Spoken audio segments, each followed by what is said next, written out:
Perhaps the most positive aspect of the match between Jamaica and the USA at the National Stadium, outside of Mikel Antonio's brilliant strike, was the fact that home fans returned to the stands for the first time since the pandemic.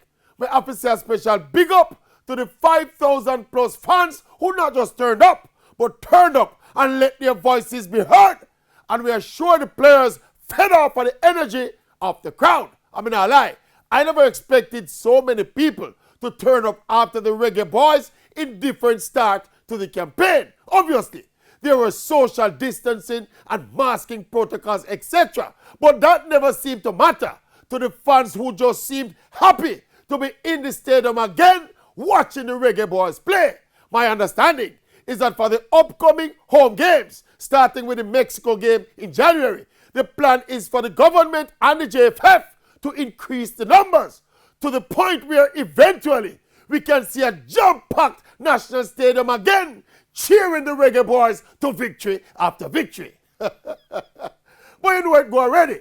The journey of 1,000 miles begin with the first step. And speaking of journey, what do you say?